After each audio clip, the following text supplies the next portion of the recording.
बिस्मिल्लाहिर्रहमानिर्रहीम। अस्सलाम वालेकुम नाज़रीन, मैं हूं आपका मेज़बान वसी शाह और आप देख रहे हैं सियासी थिएटर। नाज़रीन ग्रामी, प्राइम मिनिस्टर का जो प्लान था जिसका उन्होंने इजहार किया था अपनी तकरीर में भी कि मुर्गियों की अफजाइश के ज़रिए लोगों को रोज़गार जो है वो मुहैया किया जाएगा और गुर्बत के ख़ात्मे में इसका बड़ा अहम किरदार हो सकता है। किसी और ने इस प्लान से अब तक फ़ायदा उठाया हो या ना उठाया हो, मगर चौधरी साहब जो हैं, चौधरी हशमत साहब, वो बहुत माल बना चुके हैं। मैं पूरे पिंड दे विच कोई मुर्गी नहीं छड्डी, कोई घर नहीं छड्डिया जिथों आंडे नहीं लियांदे। आंडा बड़ा छोटा, मुर्गी बीमार सी। भाई 1 लाख आंडे च 2 चूचे निकले तो कितने हो गए? 2 लाख ਤੇ ਇੱਕ ਆਂਡੇ ਚ ਦੋ ਚੂਚੇ ਕਿਵੇਂ ਨਿਕਲਣਗੇ? ਕਾਕਾ ਉਹਨਾਂ ਦੀ ਹਕੂਮਤ ਆ, ਉਹਨਾਂ ਨੇ ਕੱਢ ਲੈਣੇ। ਤੇ ਚੌਧਰੀ 1000 ਤੇਰੇ ਹੋ ਗਿਆ ਤੇ 1000 ਹੋ ਗਿਆ ਨਾਲ ਦੇ ਪਿੰਡੂ ਤੇ 500 ਤਾਂ ਉਹਨਾਂ ਵਾਦਾ ਕੀਤਾ ਤੇ 500 ਤੇ 500 1000 ਤੇ 2500 ਹੋ ਗਿਆ ਤੇ ਇਨਸ਼ਾਅੱਲਾ ਮੈਂ ਐਵਰੇਜ ਤੇ ਟੁਰਿਆ ਰਿਹਾ ਤੇ ਮੈਂ ਤੇ ਕਰੋਨਾ ਟੱਪ ਜਾ ਸਕਦਾ।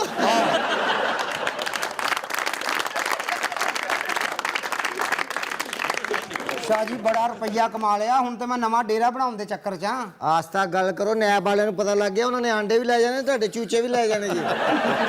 ਸ਼ਾਹ ਜੀ ਇੰਨੇ ਪੈਸੇ ਤੇ ਚੌਧਰੀ ਦੀ ਔਲਾਦ ਜਵਾਨ ਹੁੰਦੀ ਨਹੀਂ ਸਨ ਕਮਾਏ ਜਾਣੇ, ਜਿੰਨੇ ਆ ਚੂਚੇ ਵੱਡੇ ਹੋਏ ਨੇ ਤੇ ਕਮਾ ਲੈਣੇ ਅਸੀਂ। ਅਜੀ ਤੁਹਾਡੀ ਗੱਡੀ 'ਚ ਪੈਟਰੋਲ ਪਵਾ ਦਈਏ। आपके यहाँ तो रेल पेल हो गई भाई। ਜਨਾਬ ਦਈਏ ਤੁਹਾਨੂੰ ਵੀ 12 ਕੁ ਆਂਡੇ। ਉਹ ਸ਼ਾਇਰ ਆਦਮੀ ਨੇ, ਉਹਨਾਂ ਨੇ ਚੂਚਾ ਇੱਕ ਨਹੀਂ ਘੜਾਉਣਾ, 12 ਦੇ 12 ਉਬਾਲ ਕੇ ਖਾ ਜਾਣੇ। ਦੇਸੀ ਆਂਡੇ ਨੇ ਅੱਗੇ ਥੋੜੀਆਂ ਗਰਮ ਗਜ਼ਲਾਂ ਲਿਖਦੇ ਨੇ। अच्छा, तो अब क्या आजकल क्या हो रहा है आपकी जिंदगी में चौधरी साहब? ਸ਼ਾਹ ਜੀ ਉਹ ਜ਼ਫਰ ਐਗ ਨਹੀਂ ਸੇਠ, ਉਹ ਨਵਾਂ ਪਲਾਨ ਲੈ ਕੇ ਕੋਈ ਆ ਰਿਹਾ। जिसने आपको ये प्लान दिया था? हाँ जी, कट्टियां ਦਾ ਜ਼ਿਕਰ ਕਰ ਰਿਹਾ ਸੀ। ਮੈਂ ਕਿਹਾ ਤੂੰ ਡੇਰੇ ਤੇ ਆ, ਕਰਨੇ ਆ ਤੇਰੇ ਨਾਲ ਗੱਲ। ਸ਼ਾਹ जी वो जो दूसरा प्लान था मेरे ख्याल में हलाल गोश्त वाला, वैसे ये बात खान साहब की लोगों ने हकीकतन इसको भी अगर संजीदगी से किया जाता ना, ये जो मुर्गी वाला प्लान था, संजीदगी से किया जाए तो बहरहाल इससे कोई ना कोई रोजगार तो बहरहाल लोगों को मिल सकता है, मगर जो जमीनी हकायक हैं, जो दरपेश मुश्किलात हैं, उनको दूर करने के बाद प्रॉपर प्लान अगर हो तभी ये मुमकिन है। इसी तरह से जो कट्टों वाली बात उन्होंने की थी, हलाल मीट वाली, इसमें कोई शक नहीं कि बहुत बड़ी मार्केट है दुनिया में हलाल गोश्त की। लेकिन अगेन सिर्फ कह देने से, सिर्फ सोच लेने से, सिर्फ बात कर देने से, जब तक आपके पास एक भरपूर प्लान ना हो और उस प्लान के सिलसिले में जितनी रुकावटें आती हैं उनको जब तक दूर न किया जाए, फिर मार्केटिंग है वो खुद एक बहुत बड़ा मसला है। आपके यहाँ बरसों से जो फल पैदा होता है दुनिया में, आप उसी को मार्केट नहीं कर सकते। कहीं फ्रूट फ्लाई आ जाती है, कहीं कोई फ्लाई आ जाती है, तो इतना आसान थोड़ी है कि 4 दिन में कट्टे को आप पालेंगे, वो बड़ा हो जाएगा और फिर अरबों रुपए आ जाएगा। मगर ये हो जरूर सकता है, लेकिन उसके लिए एक भरपूर प्लानिंग की जरूरत है। ਓਏ ਹੋਇਆ ਵੀ ਲੋਕੀ ਉਹਦੇ ਖਿਲਾਫ ਪ੍ਰਾਪੋ ਗੰਡਾ ਕਰਨ ਡਏ ਨੇ। ਬੰਦਾ ਤੇ ਚੰਗਾ, ਚਲੋ ਗਰੀਬਾਂ ਦੇ ਬਾਰੇ ਸੋਚਦਾ ਤੇ ਹੈ। ਵੈਸੇ ਜਿਹੜਾ ਖਾਨ ਸਾਹਿਬ ਨੇ ਆਂਡਿਆਂ ਵਾਲਾ ਪਲਾਨ ਦਿੱਤਾ ਸੀ ਨਾ, ਉਹਦੇ ਤੇ ਅਮਲ ਅਸੀਂ ਕੀਤਾ, ਬਾਕੀ ਮੁਲਕ 'ਚ ਕੋਈ ਪਤਾ ਨਹੀਂ। ਤੇ ਵੇਖ ਨਾ, ਚੌਧਰੀ ਸਾਹਿਬ ਦੇ ਦਿਨ ਵੀ ਤੇ ਬਦਲ ਗਏ ਨੇ। ਵੇਖ ਕੱਲ ਚੁਧਰਾਣੀ ਮੈਨੂੰ ਕਹਿ ਰਹੀ, ਚੌਧਰੀ ਸਾਹਿਬ ਬੜੇ ਕਾਰੋਬਾਰੀ ਹੋ ਗਏ ਆ। ਅੱਜ ਜਿੱਥੇ ਚੁਧਰਾਣੀ ਪੜੀ ਆ ਲੰਡਨ, ਆਕਸਫੋਰਡ ਯੂਨੀਵਰਸਿਟੀ, ਆਹੋ, ਤੇ ਟਿਕਟ ਮੈਂ ਹੀ ਲੈ ਕੇ ਦਿੱਤੀ ਤੇ ਉੱਥੇ ਪਹੁੰਚੀ ਆ ਨਾ। ਆ ਜਾਣ ਦੇ, ਤੂੰ ਕੀ ਟਿਕਟ ਲੈ ਕੇ ਦੇਣਾ ਉਹਨੂੰ? ਤੂੰ ਸ਼ਹਿਰ ਜਾਣਾ ਹੋਵੇ 20 ਰੁਪਏ ਟਾਂਗੇ ਵਾਸਤੇ, ਤੂੰ ਉਹਦੇ ਕੋਲੋਂ ਲੈ ਕੇ ਜਾਣਾ? ਮੈਨੂੰ ਨਹੀਂ ਪਤਾ, ਮੈਂ ਦੱਸ ਦੇਣਾ ਉਹਨੂੰ ਜਿਹੜੀ ਤੂੰ ਅੰਗੂਠੀ ਫਕਵਾਈ ਸੀ ਉਹਦੀ ਮੇਰੇ ਕੋਲੋਂ। ਯਾਰ ਮੈਂ ਵੀ ਤੇ ਉਹ ਵੇਚ ਕੇ ਅੰਗੂਠੀ ਸਾਰੀ ਇਨਵੈਸਟਮੈਂਟ ਆਂਡਿਆਂ ਤੇ ਲਾਈ ਆ। ਜਿੱਦਣ ਇਹ ਆਂਡੇ ਖਰਾਬ ਹੋ ਗਏ ਇਨਵੈਸਟਮੈਂਟ ਦੇ ਨਾਲ, ਉਹਨੇ ਤੈਨੂੰ ਵੀ ਪੁੱਠਾ ਟੰਗ ਦੇਣਾ। ਆਹ ਤੇ ਆਂਡਾ 2 ਮਹੀਨੇ ਕੱਢ ਜਾਏਗਾ।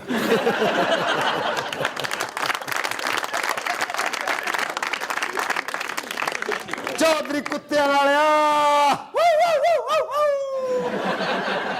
ਉਹ ਆਇਆ ਮੇਰਾ ਯਾਰ ਜ਼ਫਰ ਐਗ, ਜਿਹਨੇ 6 ਮਹੀਨਿਆਂ 'ਚ ਗੁਰਬਤ ਮੁਕਾ ਦੇਣੀ ਆ। ਗੁਰਬਤ ਮੁੱਕੇ ਨਾ ਮੁੱਕੇ, ਇਸ ਮੁਲਕ 'ਚੋਂ ਆਂਡੇ ਮੁੱਕ ਜਾਣਗੇ। ਲਾਇਆ ਵੀ ਕੁੱਤਿਆਂ ਵਾਲਿਆ, ਮੈਂ ਲੈ ਲੈ ਯੂ ਟਰਨ।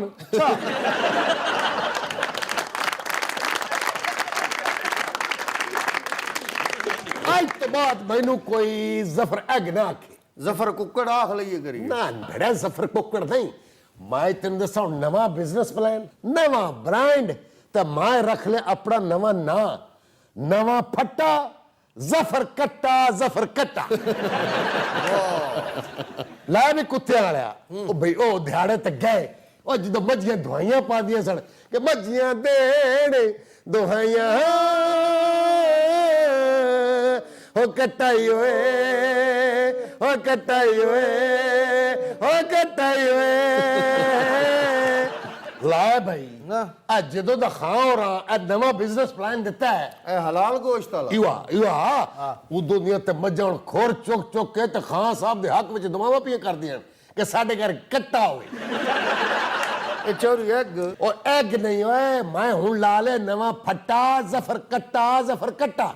ਵੈਸੇ ਜਿਹੜੀ ਤੁਸੀਂ ਗੱਲ ਕੀਤੀ ਹੈ ਕਿ ਮੱਝਾਂ ਖੁਰ ਚੁੱਕ ਕੇ ਦੁਆ ਕਰਦੀਆਂ ਨੇ, ਇਹ ਕੰਮ ਮੁਸ਼ਕਲ ਨਹੀਂ ਤੇ ਇੰਜ ਮੱਝ ਖੜੀ ਹੋਵੇ ਤੇ ਜਦੋਂ ਦੋ ਖੁਰ ਚੁੱਕੇਗੀ ਤੇ ਬਾਜ਼ ਹੀ ਨਹੀਂ ਲੱਗ ਜਾਏਗੀ। ਲੈ ਵੀ ਚੌਧਰੀ, ਇਹ ਜਿਹੜਾ ਕੱਟੇ ਵਰਗਾ ਸ਼ੋਰ ਹੈ ਨਾ, ਇਹਨੇ ਤੈਨੂੰ ਪੈਸੇ ਕੋਈ ਨਹੀਂ ਕਮਾਣ ਦੇਣੇ। ਵਜ਼ੀਰ ਆਜ਼ਮ ਪਾਕਿਸਤਾਨ ਇਮਰਾਨ ਖਾਨ ਹੋਰਾਂ ਨੂੰ ਇੱਕ ਨਵਾਂ ਬਿਜ਼ਨਸ ਪਲਾਨ ਲੈ ਕੇ ਆਇਆ, ਭਾਵੇਂ ਪਾਓ ਮੇਰੇ ਤੇ ਮਿੱਟੀ ਤੇ ਭਾਵੇਂ ਸੱਟੋ ਘੱਟਾ। ਪਹਿਲੇ ਰਲ ਕੇ ਨਾ ਇਹ ਕੰਮ ਕਰ ਲਈਏ। ਚੌਰੀ ਇਹ ਪਲਾਨ ਫੇਲ ਹੋਣਾ, ਘੱਟਾ ਇਹਨਾਂ ਤੇ ਪੈ ਹੀ ਜਾਣਾ। ਓ ਨਹੀਂ ਇਹ ਭੜੇ ਮੂੰਹ ਵਾਲਿਆ, ਮਾਇਆ ਦਾ ਪਿਆ ਕਿ ਭਾਵੇਂ ਪਾਓ ਮਿੱਟੀ ਤੇ ਭਾਵੇਂ ਪਾਓ ਘੱਟਾ। ਮੈਨੂੰ ਤੁਹਾਡੇ ਕੋਲ ਚਾਹੀਦਾ 1 ਲੱਖ ਕੱਟਾ। 1 ਲੱਖ ਕਟਾ 6 ਮਹੀਨਿਆਂ ਵਿੱਚ ਗੁਰਬਤ ਖਤਮ। ਓਏ ਗੁਰਬਤ ਲੀਡਰ ਮਕਾਉਂਦੇ ਨੇ, ਕੱਟੇ ਨਹੀਂ ਓਏ। ਬੜਿਆ ਇੱਕ ਮਾਮੂਲੀ ਕੱਟਾ ਨਹੀਂ, ਇਹ ਖਾਂ ਦਾ ਕੱਟਾ ਹੈ ਜਿਹੜਾ ਖੁੱਲ ਗਿਆ। ਜ਼ਫਰ ਹਾਂ ਤੂੰ ਕਹਿ ਰਹਾ 1 ਲੱਖ ਕਟਾ ਇਕੱਠਾ ਕਰਨਾ ਹੈ, ਪੱਕਾ, ਜਿਹੜਾ ਮੇਰੇ ਜ਼ਿੰਮੇ 1 ਲੱਖ ਕੱਟਾ। ਇਹ ਫਿਰ ਗੁਰਬਤ ਕਿਸ ਤਰ੍ਹਾਂ ਮੁੱਕੇਗੀ? ਇਹ ਕੱਟਿਆਂ ਨੂੰ ਨੌਕਰੀ ਤੇ ਲਵਾ ਦੇਣਗੇ। ਇੱਥੇ ਪਹਿਲੇ ਹੱਟੇ ਕੱਟੇ ਨੌਕਰੀ ਨਹੀਂ ਮਿਲਦੀ ਪਈ, ਤੂੰ ਤਾਂ ਕੱਟੇ ਕੰਮ ਤੇ ਲਵਾਉਂਗਾ।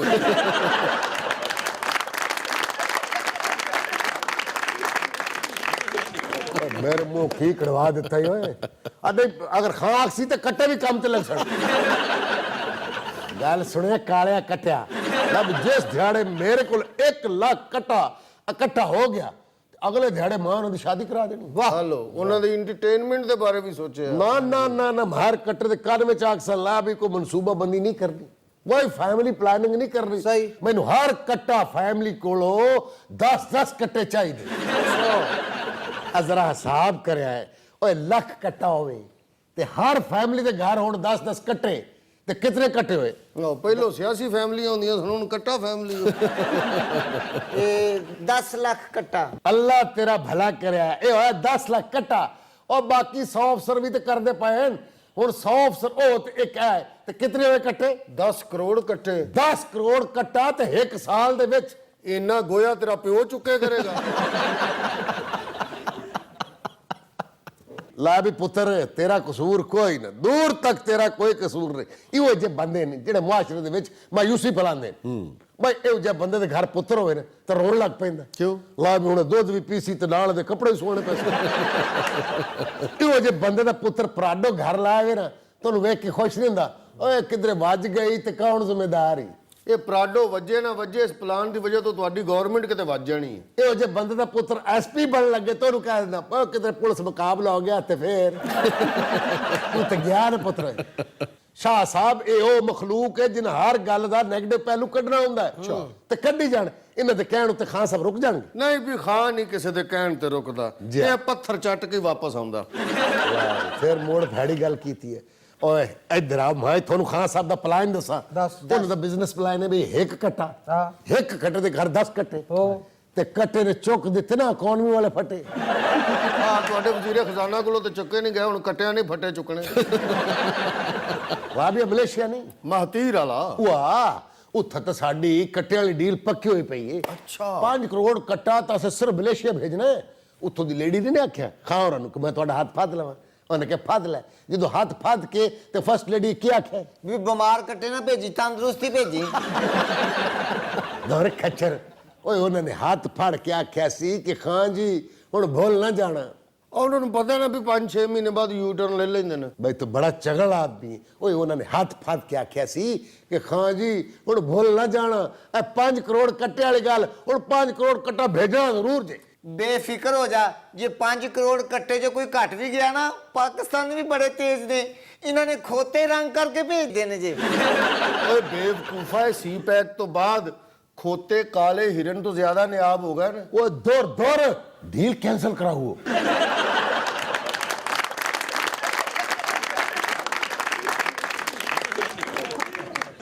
ਆਪਣਾ ਜ਼ਫਰ ਕੱਟੇ ਜੀ ਹਾਂ। ਇੱਕ ਗੱਲ ਤੇ ਦੱਸ, ਪੁੱਛਿਆ। ਅਗਰ 10 ਕਰੋੜ ਕੱਟਾ ਇਕੱਠਾ ਕਰਕੇ ਅਸੀਂ ਐਕਸਪੋਰਟ ਕਰ ਦਿੰਦੇ ਆ ਤੇ ਇਹਦੇ ਨਾਲ ਗੁਰਬਤ ਕਦੋਂ ਮੁੱਕੇਗੀ? ਹੋ ਸਕਦਾ ਖਾਨ ਸਾਹਿਬ ਨੇ ਬੇਰੋਜ਼ਗਾਰਾਂ ਨੂੰ ਕੱਟਾ ਬਣਾ ਕੇ ਭੇਜਣਾ ਹੋਵੇ। ਬਹੁਤ ਅੱਛੇ, ਅਗਲੇ ਜਾਂਦੇ ਹੀ ਛੁਰੀ ਫੇਰ ਲੈਣ।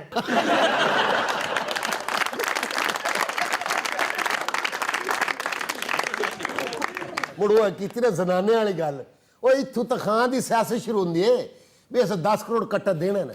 ਇੱਥੇ ਤਾਂ ਖਾਨ ਨੇ ਗੁਗਲੀ ਕਰਾਣੀ ਹੈ ਉਹ ਕੀ ਕਿ ਬਈ ਕੱਟੇ ਅਸੀਂ ਜ਼ਿੰਦਾ ਵੇਚ ਸਾਂ ਤੇ ਕੱਟੇ ਜ਼ਿਬਾ ਕਰਨ ਵਾਲੇ ਕਸਾਈ ਵੀ ਨਾਲ ਵੇਚ ਸਨ। ਅੱਛਾ ਸਾਡੀਆਂ ਛੁਰੀਆਂ ਵੀ ਵਿਕਣਗੀਆਂ। ਛੁਰੀਆਂ ਦੀ ਗੱਲ ਕਰਨਾ, ਓਏ 10 ਕਰੋੜ ਬੁੱਢੀਆਂ ਵੀ ਇੱਥੋਂ ਜਾਸਣ। ਅੱਛਾ ਹਾਂ, ਬੁਗਦੇ ਵੀ ਇੱਥੋਂ ਜਾਸਣ, 10 ਕਰੋੜ ਸੰਗਲ ਵੀ ਇੱਥੋਂ ਜਾਸੀ, 10 ਕਰੋੜ ਉਹਨਾਂ ਦੀ ਝਾਂਜਰਾਂ ਵੀ ਇੱਥੋਂ ਜਾਸਣ। ਤੇ ਇੱਕ ਸ਼ੇਕ ਤਾਂ ਬਈ ਖਾਵਰਾ ਕਮਾਲ ਵਿੱਚ ਸੱਟੀ ਹੈ ਨਾ। ਉਹ ਕਿਹੜੀ? ਖਾਵਰਾ ਨੇ ਉਹਨਾਂ ਨੂੰ ਆਖਿਆ ਵੀ ਗੋਸ਼ਤ ਤੁਹਾਡਾ ਤੇ ਖੱਲਾ ਸਾਡੀ। ਲੈ ਵੀ ਚੌਧਰੀ ਕੁੱਤੇ ਵਾਲਾ ਆ ਵੀ ਚੌਰੀ ਅੱਗ ਰਕਮ ਫੜ ਦੇ ਤੇ ਹੁਣ ਮੈਨੂੰ ਤੇਰੇ ਪਿੰਡ ਵਿੱਚੋਂ 500 ਕਟਾ ਚਾਹੀਦਾ ਈ, ਤੇ ਅਗਰ ਘਟੇ ਵਧੇ ਤੇ ਇਹਨੂੰ ਵਿੱਚ ਪਾ ਦੇਵਾਂਗੇ। ਘਰ ਫੋਨ ਕਰਦੇ ਮੈਂ ਮਲੇਸ਼ੀਆ ਚੱਲਾਂ। ਅੱਜ ਜਿੰਨੇ ਮਲੇਸ਼ੀਆ ਰੰਗ ਦੇ ਬੰਦੇ ਨੇ ਅਸੀਂ ਮਲੇਸ਼ੀਆ ਲੈ ਕੇ ਜਾਸਾ।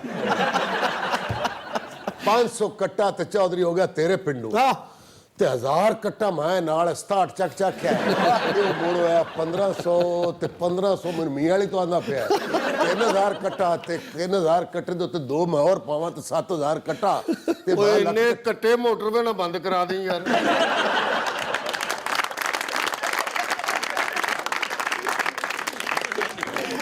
स्टे विद अस, कहीं नहीं जाइएगा, छोटे से वक्फे के बाद वापस आते हैं।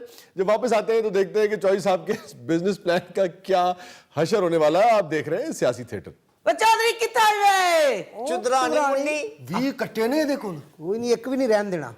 ਵੇ ਮੈਂ ਸਦਕੇ ਥੀ ਵਾਂ ਵੇ ਗੱਲ ਤਾਂ ਦੱਸਾਂ ਮੇਕੂ ਪੁੱਛਾ ਚੁਦਰਾਣੀ ਸਾਰੇ ਪਿੰਡ 'ਚ ਗੱਲ ਫੈਲੀ ਪਈ ਵੇ ਕਿ ਤੂੰ 20,000 ਦਾ ਕੱਟਾ ਇਹ 50,000 ਦੇ ਵਿੱਚ ਗਿਣਦਾ ਪਿਆ ਹੈ। ਜੇ ਕੱਟੇ ਦੀ ਸਿਹਤ ਤੇਰੇ ਵਰਗੀ ਹੋਵੇ ਚੁਦਰਾਣੀ ਤਾਂ ਅਸੀਂ 1.5 ਲੱਖ ਦਾ ਵੀ ਲੈ ਲਾਂਗੇ।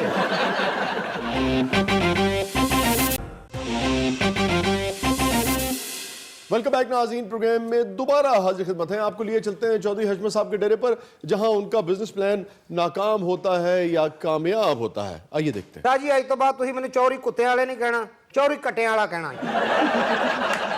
अच्छा चौधरी ये दसा मेकू ਪੁੱਛ कि तू एक कट्टे ਦਾ ਕੀ ਮੁੱਲ ਪਿਆ ਪਾਣਾ ਹੈ? ਪਹਿਲੇ ਤੇ ਮਾਰਕੀਟ ਦੇ ਵਿੱਚੋਂ 20,000 ਦਾ ਕੱਟਾ ਤੇਰੇ ਵਰਗਾ ਹੱਟਾ ਕੱਟਾ ਮਿਲ ਜਾਂਦਾ ਸੀ। ਅੱਜ ਜਦੋਂ ਦੀ ਇਮਰਾਨ ਖਾਨ ਸਾਹਿਬ ਨੇ ਤਕਰੀਰ ਕੀਤੀ ਹੈ ਨਾ, ਹਾਂ ਹਾਂ ਮੈਂ 50,000 ਦਾ ਕੱਟਾ ਖਰੀਦਣ ਨੂੰ ਤਿਆਰ ਹਾਂ। 50,000 ਦਾ ਕੱਟਾ? ਹਾਂ, ਉਹ ਵੀ ਨਗਦਾਂ 'ਚ। ਵਾਹ। ਔਰ ਇਹ ਕੱਟਾ ਨਾ ਡਾਲਰ ਦੀ ਸਪੀਡ ਤੋਂ ਜ਼ਿਆਦਾ ਉੱਪਰ ਜਾਣਾ ਜੇ। ਅਮਰੀਕਾ ਡਾਲਰ ਵਧਾਉਣ ਡਿਆ, ਅਸੀਂ ਕੱਟੇ ਵਧਾਉਣੇ। अच्छा चौधरी मेरे कोल है 20 कट्टे। ਆਪਣੇ ਤੇਰੇ ਕਿੰਨੇ ਨੇ? दर दर एक ही बकवास है वे ਵਿੱਚ ਚੋਰੀ ਦੇ ਵੀ ਨੇ ਨਾ। मरे परे और मेरे घर दिया मज्जा दे कट्टे हैं ना। ਹਾਂ ਵਾਹ ਬੜੀ ਲੱਕੀ ਹੈ ਵੀ ਤੇਰੀਆਂ ਮੱਝਾਂ ਨੇ ਸਿਰਫ ਕੱਟੇ ਹੀ ਦਿੱਤੇ ਨਾ। हाँ और डू डू देते हैं ना, जुड़वा जुड़वा। ਉਹ ਮੱਝਾਂ ਨੇ ਕਿਤੇ ਇਮਰਾਨ ਖਾਨ ਦੀ ਤਕਰੀਰ ਤੇ ਨਹੀਂ ਸੁਣ ਲਈ? कल हो सकता है उन्होंने सुन गिद्दी होवे क्योंकि मज्जा दे विच तब्दीली दी ख्वाहिश बड़ी शदीद हुंदी वे। ਉਹ ਤੇਰੇ ਨਾਲ ਤੇ ਮੱਝਾਂ ਸਿਆਣੀਆਂ ਨੇ।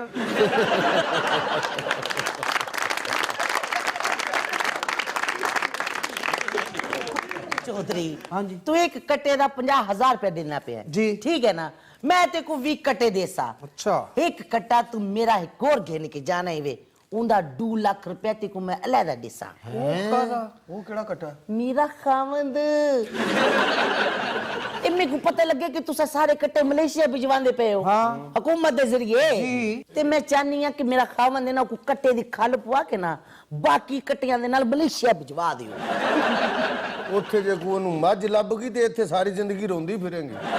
ਇੱਥੇ ਬੜਾ ਉਹ ਕਤਰੀਨਾ ਕੈਫ ਨਾਲ ਰਹਿ ਰਿਹਾ, ਇੱਥੇ ਵੀ ਤਾਂ ਮੱਝ ਨਾਲ ਹੀ ਰਹਿ ਰਿਹਾ ਹੈ ਨਾ। दर दर मनूस लिया चौधरी 20 कट्टे दे ते पैसे दे ना मेकू। ਲੈ ਇੱਕ ਸੰਗਲ ਨੇ ਸਾਰੇ ਬੰਨ ਲਿਆਈ, ਇੰਨੇ ਪੈਸੇ ਸਾਡੇ ਕੋਲ ਨਹੀਂ ਹੈਗੇ। ये की गाल होई भाई? ठीक है तो 2 लाख मैं उनके नाल ही भेज दी पई ताकू। ठीक है वे अल्लाह दे वाले भाई। ਉਹਨਾਂ ਦੇ ਹਵਾਲੇ ਬਈ। ਓ ਛੱਲਾ ਮੈਂ ਡੱਜੀਓ ਡੋਲਾ ਹੋਏ ਕੰਧ ਫੀਤੇ ਨਾਲ ਮੇਚਾਂਗਾ ਤੇ ਮੱਝ ਭਾਵੇਂ ਘਰ ਵਿੱਚ ਨਹੀਂ ਕੱਟਾ ਖੋਲ ਕੇ ਵੇਚਾਂਗਾ। ਆਹਾ ਨਾਈਆ ਤੇਰੇ ਕੋਲ ਵੀ ਕੱਟਾ ਹੈਗਾ? ਮੈਂ ਆਨਾ ਮੇਰੇ ਕੋਲ 1 ਨਹੀਂ 2 4 5 10 20 25 30 ਜਿੱਥੇ ਗਿਣਤੀ ਮੁੱਕਦੀ ਜੇ ਉੱਥੋਂ ਤੱਕ ਗਿਣ ਲਵੋ। ਵੇ ਨਾਈਆ ਤੇਰੇ ਕੋਲ ਇੰਨੇ ਕੱਟੇ ਕਿੱਥੋਂ ਆਏ? ਆ ਨਹੀਂ ਮਿਸਟਰ ਸਪੈਰੋ ਨਹੀਂ ਜਿੰਨੇ ਚੋਰੀ ਕਰਕੇ ਵੇਚਣਾ ਬੈੜੀਆਂ ਨੂੰ ਭਲਾ ਕੋਈ ਕਮੀ? ਨਹੀਂ ਵੀ ਇਹ ਸੌਦਾ ਨਹੀਂ ਹੋ ਸਕਦਾ। ਹਾਲੋ ਮੇਰੇ ਰੱਬਾ ਕਿਉਂ ਭਲਾ? ਖਾਨ ਸਾਹਿਬ ਬੇਈਮਾਨੀ ਬਰਦਾਸ਼ਤ ਨਹੀਂ ਕਰ। ਹਾਲੋ ਮੇਰੇ ਰੱਬਾ ਉਹ ਭਾਈ ਬੇਈਮਾਨੀ ਕਾਦੀ ਇਹਦੇ ਚ? ਉਹ ਚੋਰੀ ਜੀ ਦੇਖੋ ਕੱਟਾ ਟੁਰ ਜਾਣਾ ਮਲੇਸ਼ੀਆ ਤੇ ਮਲੇਸ਼ੀਆ ਵਾਲਿਆਂ ਨੂੰ ਕੀ ਪਤਾ ਚੋਰੀ ਦਾ ਕਿ ਕਿਹੜਾ ਕੱਟੇ ਕੱਟੇ ਦਾ ਕਿਹੜਾ ਕੋਈ ਪਾਸਪੋਰਟ ਬਣਿਆ ਹੁੰਦਾ ਬਈ ਉੱਤੇ ਸਟੰਪ ਲੱਗੀ ਏ ਹਾਂ ਉਹ ਭਾਈ ਅੱਗੇ ਕਾਨੂੰਨ ਬੜੇ ਸਖਤ ਹੋ ਰਹੇ ਨੇ, 에ਅਰਪੋਰਟ ਤੇ ਹੀ ਨੈਬ ਵਾਲਿਆਂ ਨੇ ਕੱਟੇ ਚੈੱਕ ਕਰ ਲੈਣੇ। ਕੱਟੇ ਨੇ ਆਪ ਬੋਲ ਪੈਣਾ ਮੈਂ ਚੋਰੀ ਦਾਂਗੇ ਨਹੀਂ। ਤੇ ਚੋਰੀ ਦਾ ਕੱਟਾ ਬੋਲਦਾ ਵੀ ਉੱਚੀ ਆ। ਚੌਧਰੀ ਮੱਤ ਵੱਜ ਗਈ ਤੁਹਾਡੀ ਭੈੜਿਓ। ਕੱਟਾ ਜਦੋਂ ਪੱਕ ਜਾਂਦਾ ਚੋਰੀ ਦਾ ਹੋਵੇ ਜਾਂ ਖਰੀਦਿਆ ਹੋਵੇ ਜ਼ਾਇਕਾ ਇੱਕੋ ਜਿਹਾ ਹੀ ਆਉਂਦਾ। ਤੂੰ ਬਿਲਕੁਲ ਠੀਕ ਕਹਿੰਦੇ, ਪਰ ਸਿਆਣੇ ਕਹਿੰਦੇ ਨੇ ਚੋਰੀ ਦਾ ਕੱਟਾ ਹਜ਼ਮ ਕਿਸੇ ਕਿਸੇ ਨੂੰ ਹੁੰਦਾ। ਵਾਹ, ਆ ਵੇਖ ਜਿਨ੍ਹਾਂ ਨੂੰ ਹਜ਼ਮ ਹੋਇਆ ਅਗਲੇ ਵਾਹ ਕੇ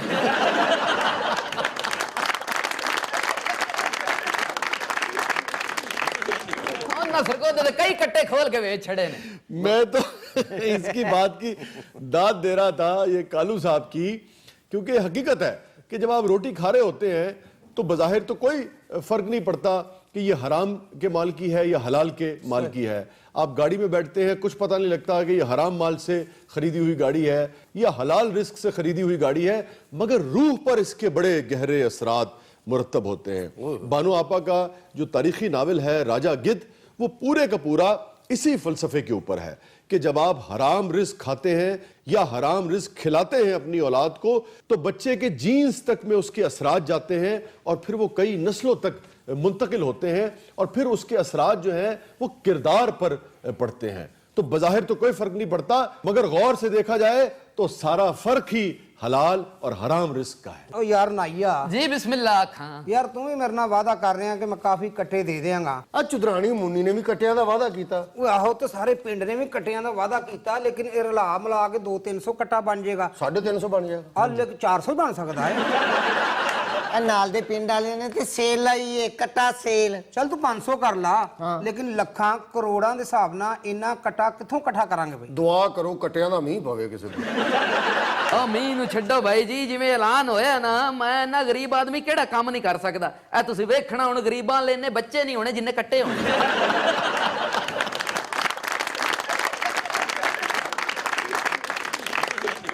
चौधरी और कट्टा आया चौधरी फौजिया नहीं फौजिया फौरन ਫੌਰੀ ਨਿਊਜ਼ ਚੈਨਲ ਵਾਲੀ। हाँ ਉਹ ਜਿਹੜੀ ਠੰਡੀ ਖਬਰ ਨੂੰ ਵੀ ਨਾ ਗਰਮ ਕਰਕੇ ਪੇਸ਼ ਕਰਦੀ ਵੇ। ਬੈਠ ਉਹ ਆਦੀ ਵੀ ਕੱਟਿਆਂ ਦੇ ਪੈਕੇਜ ਬਣਾਈ ਵੇ। ਐਵੇਂ ਨਹੀਂ ਮੈਂ ਤੈਨੂੰ ਆਖਿਆ ਬਈ ਕੱਟੇ ਆ ਜਾਣਗੇ, ਇਹ ਚਦਰਾਣੀ ਦੀਆਂ ਬਰਕਤਾਂ ਨਹੀਂ ਸਾਰੀਆਂ। ਦਰ ਦਰ ਮੈਂ ਆਨਾ ਜਿੱਧਰ ਨੂੰ ਟੁਰਦੀ ਕੱਟੇ ਮਗਰ ਮਗਰ ਟੁਰ ਪੈਂਦੇ ਨੇ ਯਾਰ। ਦਰ ਖੱਲਾਈ ਵੇ।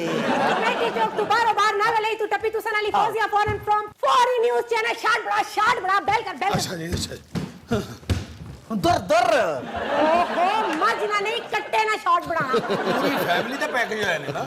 इधर आ ਜਦੋਂ ਦੀ ਖਾਨ ਸਾਹਿਬ ਤਕਰੀਰ ਕੀਤੀ ਪੂਰਾ ਮੁਲਕ ਹੀ ਕਟਿਆ ਪਿੱਛੇ ਨਸਣਾ ਪਿਆ। ਇੱਕ ਟਾਈਮ ਆਉਣਾ ਕੱਟਿਆਂ ਨੇ ਖਾਨ ਸਾਹਿਬ ਦੇ ਪਿੱਛੇ ਨਸਣਾ ਕਿ ਸਾਡੀ ਜਾਨ ਛੁਡਾ। मैं बाहरों आई हूं, एक बंदा नसना पिया। मैं है जान क्या आया, आखना जी माड़ी मईशत खुलेगी और मैं मुड़ के तो क्या कट्टा नसना पिया सा। ਆਹੋ ਮੈਂ ਵੀ ਪਹਿਲੀ ਵਾਰੀ ਸਿੰਘਾਂ ਵਾਲੀ ਮਈਸ਼ਤ ਵੇਖੀ। हाँ जी और मैं पार्लर गई मैं उसकी आखा माड़े वाल कटी छोड़ आखड़ी नहीं साइड ते बैठो हाले कट्टा मेकअप कराना पिया। ਕੱਟਿਆਂ ਦੀ ਤੇ ਇੰਨੀ ਡਿਮਾਂਡ ਹੋ ਗਈ ਹੈ ਕਿ ਬਿਊਟੀ ਸਲੂਨ ਤੇ ਜਾ ਕੇ ਕੱਟੇ ਕਹਿੰਦੇ ਨੇ ਮੇਰਾ ਅੱਛਾ ਜਿਹਾ ਫੇਸ਼ੀਅਲ ਕਰੀ, ਮੈਂ ਮਲੇਸ਼ੀਆ ਐਕਸਪੋਰਟ ਹੋਣਾ ਹੈ। ਕੀ ਫਾਇਦਾ ਫੇਸ਼ੀਅਲ ਦਾ, ਧੌਣ ਤੇ ਲੱਥ ਜਾਣੀ। लोग तो वजीर आजम साहब ने गल की समझ ही नहीं पाए, उन्होंने गल नहीं गहराई च कोई गया ही नहीं। ਹੁਣ ਉਹਨਾਂ ਵਾਸਤੇ ਖੂਹ ਛਾਲ ਮਾਰ ਦਈਏ। ਉਹ ਇਸ ਕੰਮ ਲਈ ਉਹਨਾਂ ਕੋਲ ਬੜੀਆਂ ਪਾਲਿਸੀਆਂ ਨੇ।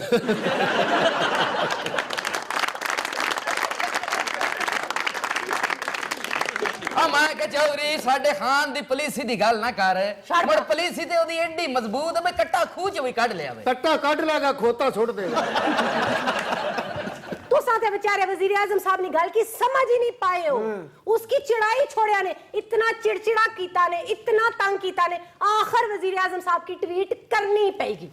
उन कल नहीं गल सुनेगी नो, बेचारे रोटी खान लगे, खानसामा साहब आया तो उसकी आखने जी क्या पक्का, वो आखन लगा कटा कड़ाई, उसकी गुस्से नाल ताकि आने अच्छा अब तुम भी मेरे चेज़े लोगे। जुल्फी बुखारी की नी ने कड़िया, खानसामा कड़ी छोड़े। ਉਹ ਵਿਚਾਰਾ ਡੂਅਲ ਨੈਸ਼ਨਲ ਨਹੀਂ ਨਾ ਹੋਣਾ। पर हुण आस्ता आस्ता अवेयरनेस अशनी पी, लोकां की खान साहब ने कुकड़ी ते कट्टे वाली पॉलिसी समझ अशनी पी। ਆਹ ਵੇਖ ਬੀਬੀ, ਦੁਨੀਆ ਮਰੀਖ ਤੇ ਪਹੁੰਚ ਗਈ, ਹਜੇ ਅਸੀਂ ਕੱਟੇ ਤੱਕ ਪਹੁੰਚੇ ਆ। लोग खाली हाथ गए, असा मरीख पर कट्टे ते कुकड़ियां खा। ਆਹੋ ਇੱਧਰ ਨਾਸਾ ਦਾ ਇੱਕ ਸਾਇੰਸਦਾਨ ਖਲੋਤਾ ਹੋਵੇ, ਇੱਧਰ ਸਾਡਾ ਕੱਟਾ ਖਲੋ ਕੇ ਗਾਲੀ ਕਰਨ ਡਿਆ ਹੋਵੇ। ਚਲੋ ਇਸ ਗੱਲ ਤੋਂ ਇਹ ਤੇ ਕਨਫਰਮ ਹੋਇਆ ਕਿ ਇੱਥੇ ਸਾਇੰਸਦਾਨ ਦੀ ਉਨੀ ਕੀ ਇੱਜ਼ਤ ਹੈ ਜਿੰਨੀ ਕੱਟੇ ਦੀ। ਔਰ ਲੋਕਾਂ ਨੂੰ ਕੱਟੇ ਦੇ ਬਾਰੇ ਚ ਬੜਾ ਸ਼ੌਰ ਆ ਗਿਆ। ਇਹ ਪਹਿਲੇ ਲੋਕ ਆਪਣੇ ਬੱਚਿਆਂ ਨੂੰ ਵੇਖ ਕੇ ਕਹਿੰਦੇ ਸਨ ਮੇਰੇ ਜਿਗਰ ਦਾ ਟੁਕੜਾ ਆ ਰਿਹਾ, ਹੁਣ ਕੱਟੇ ਨੂੰ ਵੇਖ ਕੇ ਕਹਿੰਦੇ ਨੇ ਉਹ ਮੇਰੇ ਜਿਗਰ ਦਾ ਕੱਟਾ ਆ ਰਿਹਾ। ਔਰ ਤੁਹਾਨੂੰ ਇੱਕ ਬ੍ਰੇਕਿੰਗ ਨਿਊਜ਼ ਹੋਰ ਤੇ ਆ। ਉਹ ਕੀ? ਅਗਲਾ ਇਲੈਕਸ਼ਨ 4 ਕੱਟੇ ਲੜ ਰਹੇ ਨੇ ਔਰ ਇਕੱਠੇ ਲੜ ਰਹੇ ਨੇ।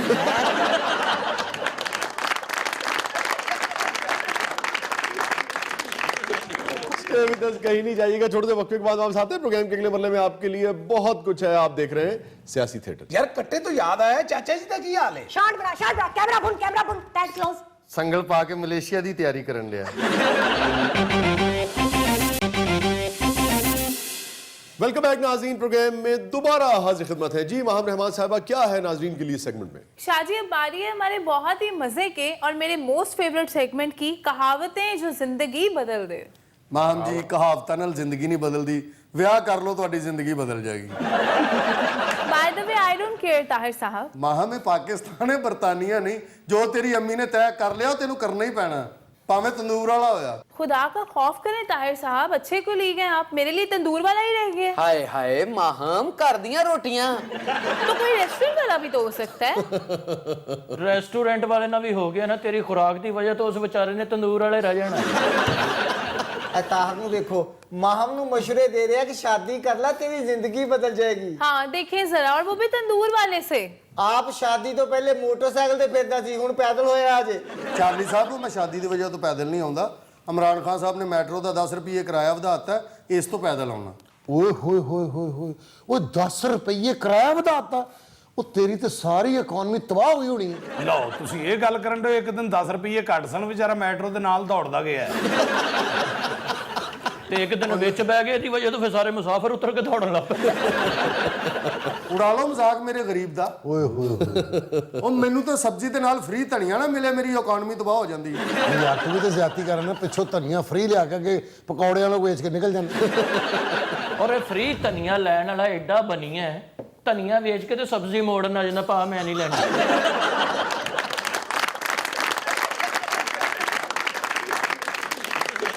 जी तो बढ़ते हैं अपने सेगमेंट कहावतें जो जिंदगी बदल दे की तरफ। और आज हम अपने व्यूअर्स के लिए जो कहावत लेकर आए हैं वो बहुत ही मशहूर और मकबूल है जी, बेपनाह मारूफ कहावत है जी, और आम जिंदगी में उसका इस्तेमाल बहुत कसरत से होता है। जी, आप ये समझिए कि सुबह शाम सैकड़ों मरतबा ये कहावत जो है वो इस्तेमाल हो रही होती। जी बिल्कुल, सियासतदान क्या, फनकार क्या, आम आदमी क्या, हर इंसान इस कहावत का कसरत से इस्तेमाल करते हुए पाया जाता है। मेरा ख्याल है वही कहावत है ਜਿਹੜੀ ਨਵੀਂ ਗਵਰਨਮੈਂਟ ਦੇ ਆਉਣ ਤੋਂ ਬਾਅਦ ਹਰ ਬੰਦੇ ਦੀ ਜ਼ਬਾਨ ਤੇ ਵੇ। ਹੀਟਰ ਨਾ ਹੂਟਰ, ਹੀਟਰ ਨਾ ਹੂਟਰ, यूटर यूटर। ये कौन सी कहावत हुई? नहीं, वो कहावत है रुलते गए आप पर चस बड़ी आई। ਰੁਖਸਾਨਾ ਜੀ ਇਹ ਕਹਾਵਤ ਜਦੋਂ ਸਰਦਾਰ ਸਾਹਿਬ ਦੀ ਨਾਨੀ ਨੂੰ ਤਲਾਕ ਹੋਈ ਉਹਨਾਂ ਦੀ ਜ਼ੁਬਾਨ ਤੇ ਵੀ ਸੀ। 4 ਲੱਖ ਰੁਪਏ ਹੱਕ ਮਹਿਰ ਮਿਲ ਗਿਆ ਸੀ, ਚਸ ਤੇ ਆਉਣੀ ਸੀ।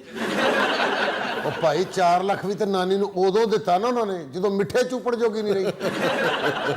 अच्छा जी, आज जैसा कि माहम ने आपको बताया कि बहुत ही मारूफ कहावत जो है वो हम डिस्कस करने जा रहे हैं। और जिस कहानी से ये कहावत निकली है, जिस कहानी से इस कहावत ने जन्म लिया है, वो कहानी भी इंतहाई दिलचस्प है, बहुत ही दिलचस्प कहानी है और सुनने से ताल्लुक़ रखती है।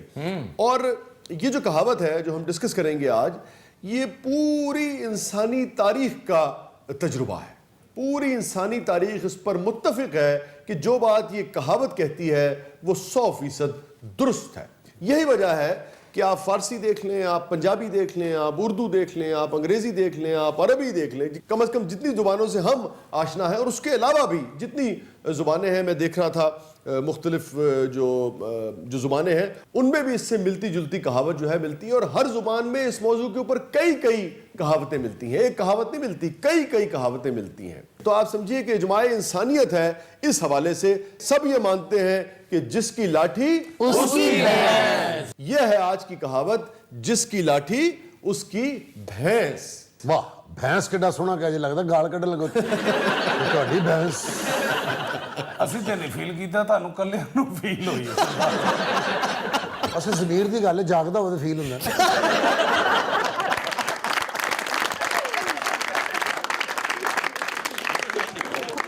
ਜੀ ਇਸ ਕਹਾਵਤ ਨੂੰ ਸੱਚ ਕਰਕੇ ਵਿਖਾਇਆ ਪੀਟੀਆਈ ਦੇ ਆਜ਼ਮ ਸਵਾਤੀ ਨੇ ਜਿਸ ਕੀ ਲਾਠੀ ਉਸ ਕੀ ਭੈਂਸ ਗਾਂ ਵੀ ਰੱਖ ਲਈ ਤੇ ਡਾਂਗਾ ਵੀ ਮਾਰੀਆਂ ਤੇ ਨਾਲ ਗਾਣਾ ਗਾਉਂਦੇ ਰਹੇ ਨੇ, ਡਾਂਗਾ ਮਾਰੀਆਂ ਬੁਲਾਇਆ ਕਈ ਵਾਰ ਮੈਂ, ਕੱਟੇ ਨੇ ਮੇਰੀ ਗੱਲ ਨਾ ਸੁਣੀ। ਉਹ ਕੱਟਾ ਭਾਈ ਬੜਾ ਹੱਟਾ ਕੱਟਾ ਸੀ, ਉਹਨੇ ਕਿਸੇ ਦਾ ਫੋਨ ਹੀ ਨਹੀਂ ਸੁਣਿਆ।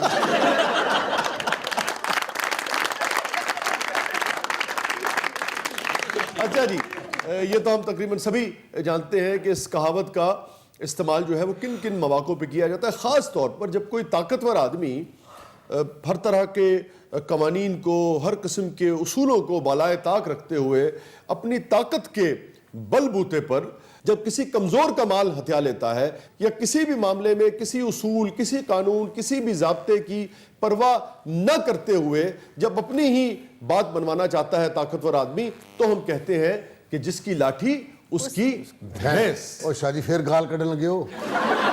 सरदार साहब शाह सरगोते देने ना भैंस भी मुंह भर के कहते ने भैंस। सरगोदे वाले मझ नूं भैंस इन्नी जोर दी कहंदे ने बेचारी दुध रोक लेंदी।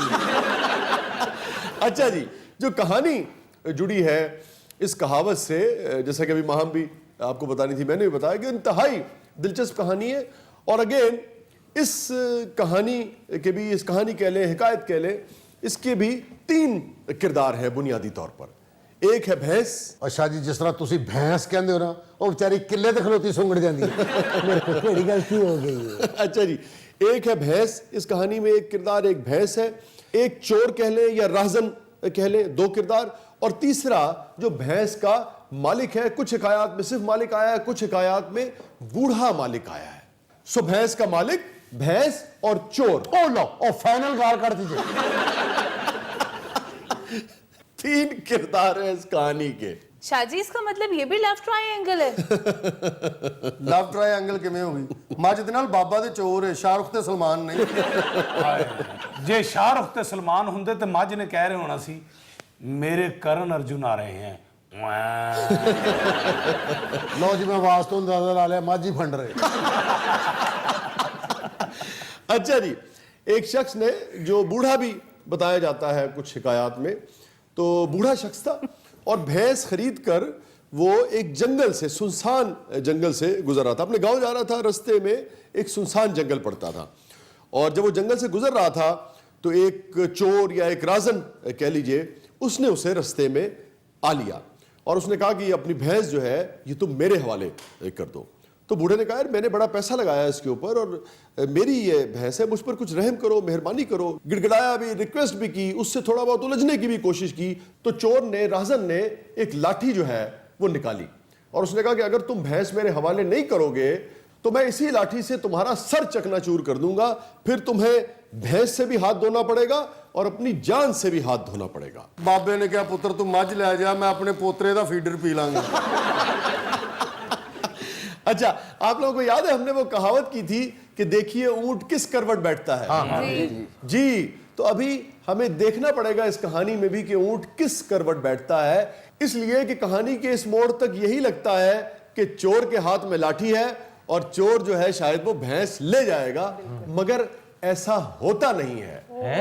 जी, यही कहानी का दिलचस्प मोड़ है, इसीलिए ये कहानी बहुत दिलचस्प है और मुख्तलिफ भी है, जिससे ये कहावत निकली थी कि जिसकी लाठी उसकी भैंस। असल वाक़या क्या है, छोटे से वक्त के बाद वापस आते हैं, फिर आके नाज़रीन आपके साथ शेयर करेंगे।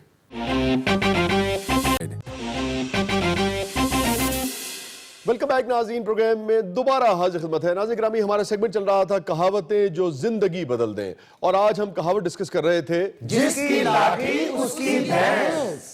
शाह जी जी कहावत है जिसकी लाठी उसकी भैंस, ये गलत भी साबित हो सकती है। वो कैसे? लाठी हाथ चो वे मझ जड़ी कर जाए कौन जिम्मेदार? आसान जिहा हाल है, मझ जड़ी करे तो ओदा तबादला करा दो।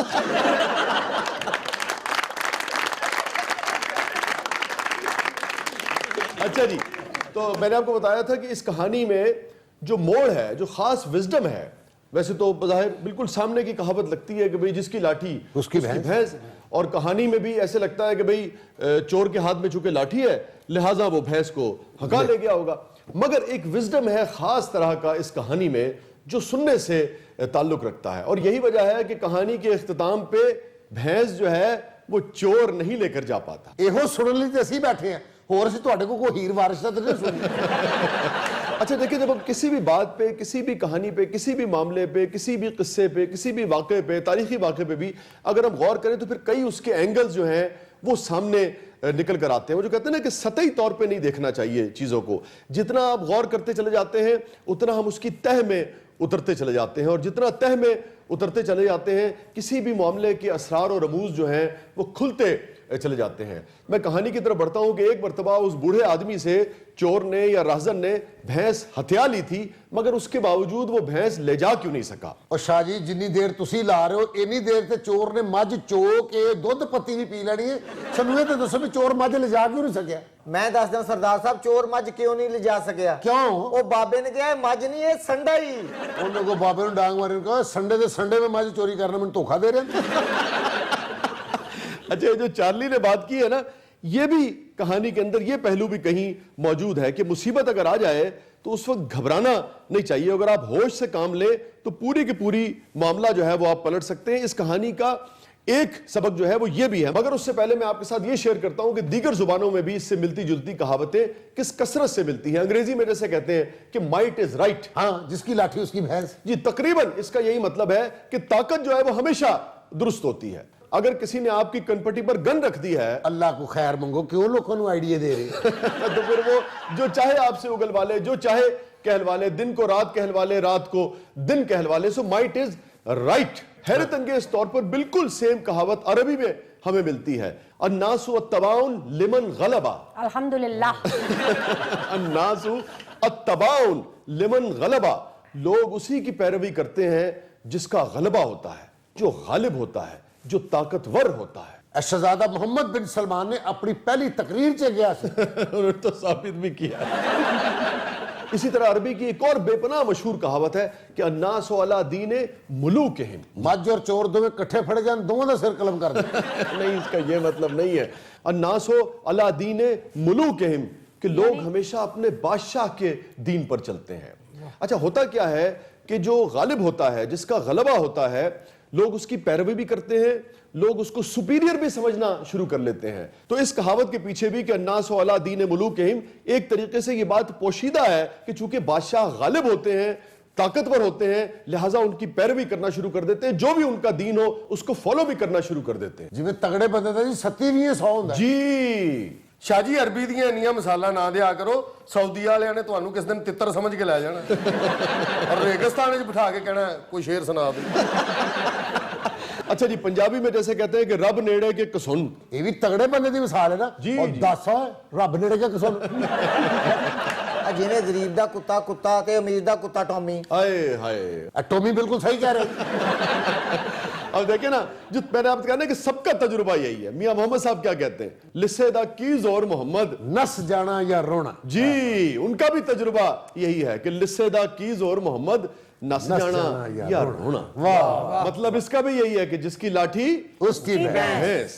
आहो, जिवें कहंदे नहीं, ये पानी हमेशा नीवें पासे जाता हाँ, है। ये उसी तजुर्बे को दूसरी तरह बयान किया गया है। मकसद इसका भी वही है कि कमजोर आदमी जो है वो हमेशा पिसता है, नुकसान हमेशा उसी का होता है, फायदे जो हैं वो तगड़ा ले जाता है। चाहे वो किसी पर रोब जमाने का फायदा हो, चाहे वो किसी पर हुक्म चलाने का इख्तियार हो। जैसे फारसी में कहते हैं कि ऊ रास्तस्त, ऊ रास्तस्त के कुदरत दारत, कि जिसके पास ताकत है वो दुरुस्त है। बेखूब अस्त गल दसी। मतलब ये कि ताकतवर अगर गलत भी कह रहा हो तो दुनिया कहती है ए ठीक कह रहे जी, और लोग अगर गलत बात को ठीक न माने तो ताकत और ताकतवर मनवा लिया करता है, डंडी पट्टी बनवा लेंगे अगले। जी, इसीलिए फारसी में भी कहते हैं कि ऊ रास्तस्त के कुदरत दारत, कि जिसके पास ताकत है वो दुरुस्त है। वाह। ਸ਼ਾਹ ਜੀ, ਮਾੜੇ ਦੀ ਗੱਲ ਕਰਦੇ ਹੋ, ਸਰਦਾਰ ਸਾਹਿਬ ਦਾ ਭਰਾ ਇੱਕ ਬਹੁਤ ਹੀ ਮਾੜਾ ਹੈ। ਸਰਦਾਰ ਸਾਹਿਬ ਉਹਨੂੰ ਗਾਲਾਂ ਗੂਲਾਂ ਕੱਢ ਕੇ ਆਪ ਸੌਂ ਜਾਂਦੇ। क्योंकि मैं तो गाला गुला कट के सौ जाना ना, वो माड़ा फिर मैंने सुत्या पे गाला कड्ढन दिया। यार मैनू सरगोदे दे एक बुजुर्ग याद आ गया, वो कहते होंदे सन कि किसी दा हथ चलदा है ते किसी दी जुबान चलदी। वाह। तो फिर माड़े को इतना इख्तियार तो देना कि वो आपको जवाब में कुछ कह सके। शाह जी, अब माड़ा बंदा भी बड़ा बड़ा खबीस ਹੁੰਦਾ ਜੀ। ਇਹ ਸਰਦਾਰ ਸਾਹਿਬ ਨੇ ਸੀਸੀਟੀਵੀ ਦੀ ਫੁਟੇਜ ਕਢਾਈ ਏ, ਉਹ ਇਹਨਾਂ ਨੂੰ ਪੋਲੇ ਪੋਲੇ ਛਿੱਤਰ ਵੀ ਮਾਰਨ ਡਿਆ ਸੀ। ओ शाह जी, मैं समझन दिया सा कि मैं गलत ख्वाब देख रहा, ता मैंने छित्र पैन डे। ये तो कम वक्त माड़ा मारन दिया सी। बहुत माड़ी हरकत की थी यार।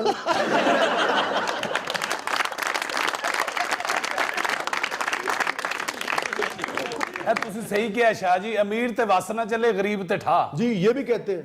बल्कि फा ਇਹ ਤੁਸੀਂ ਵੇਖੋ ਨਾ, ਜਿਹੜਾ ਅਰਬਾਂ ਰੁਪਈਆ ਗਰੀਬਾਂ ਦੇ ਅਕਾਊਂਟ ਚ ਆਂਦਾ ਰਿਹਾ, ਗਰੀਬ ਫੜੇ ਗਏ ਨੇ, ਜਿਹੜਾ ਤਾਕਤਵਰ ਹੈ ਉਹ ਕਹਿੰਦਾ ਕਿਸੇ ਦੀ ਜ਼ਰੂਰਤ ਹੈ ਮੈਨੂੰ ਕੋਈ ਫੜ ਲਵੇ।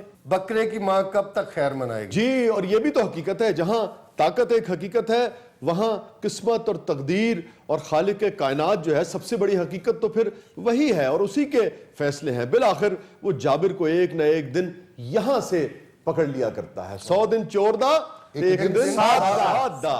अब हम आते हैं उस कहानी की तरफ जिससे एक कहावत निकली थी, जिसकी लाठी उसकी भैंस।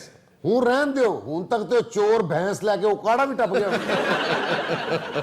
अच्छा जी, तो चोर ने लाठी से डराया, बूढ़े आदमी से उसकी भैंस ले ली। अब यहां पर जहानत आती है।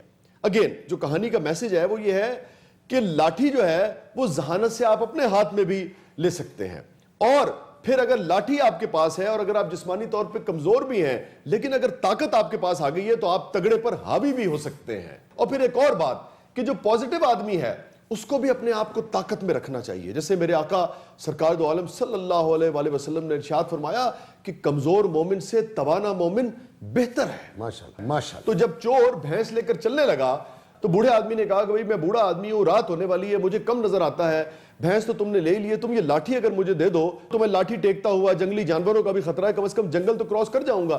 तो चोर ने अपनी लाठी जो है वो उस ज़ईफ शख्स को दे दी। बाबा के ना खोचल सी ये टर्निंग पॉइंट। जी, तो बाबे ने हिकमत से, शऊर से काम लिया, घबराया नहीं। लाठी जब उसके हाथ में आ गई है तो उसने चोर से कहा कि पुत्र मेरी मज वापस कर, नहीं तो तेरे सिर दे टोटे कर देंगे। बाबा दलेर लगा जी इस मौके पे। जी, और ज़हीन भी। यही सबक है इस कहानी का भी। वो जो कायद ने भी कहा है ना कि मुसलमान मुसीबत में घबराया नहीं करता है, तो वो ताकत जो किसी और के पास थी वो बाबे ने जहानत से अपने हाथ में ले ली। तो भैंस भी वापस आ गई, तो चोर ने वही स्ट्रेटेजी अडॉप्ट करने की कोशिश की। उन्होंने कहा तो मज ले ली है, अब लाठी मुझे दे दो। वहां पे बाबे ने तारीखी जुमला कहा कि नहीं बेटा, अब मैं लाठी तुझे नहीं दूंगा, क्योंकि जिसकी लाठी उसकी भैंस। जी, अगर कोई शख्स थोड़ा सा कमजोर भी है लेकिन अगर लाठी उसके पास है, पावर उसके पास है, तो फिर आखिरी हुक्म उसी का होगा। और क्या ही बात है कि लाठी जिसके पास हो वो नेक नियत भी हो, नेक दिल भी हो, तो फिर सुभान अल्लाह, रियाया भी खुश रहती है और उसके इर्द गिर्द के लोग भी खुश रहते हैं। इसीलिए हमेशा नेक नियत आदमी को सपोर्ट करना चाहिए। लाठी उसे थमानी चाहिए जो आला किरदार का मालिक हो। बद किरदार के हाथ लाठी आएगी तो वो सब कुछ बर्बाद करके रख देगा। ਅਸੀਂ ਤੇ 5 ਸਾਲ ਵਾਸਤੇ ਲਾਠੀ ਇਮਰਾਨ ਖਾਨ ਸਾਹਿਬ ਦੇ ਹੱਥ 'ਚ ਫੜਾਤੀ ਹੈ। ਵੇਖੋ ਮੱਝ ਵਾਪਸ ਲੈਂਦੇ ਕਿ ਸਾਡੇ ਸਿਰੇ 'ਚ ਹੀ ਮਾਰ ਦਿੰਦੇ।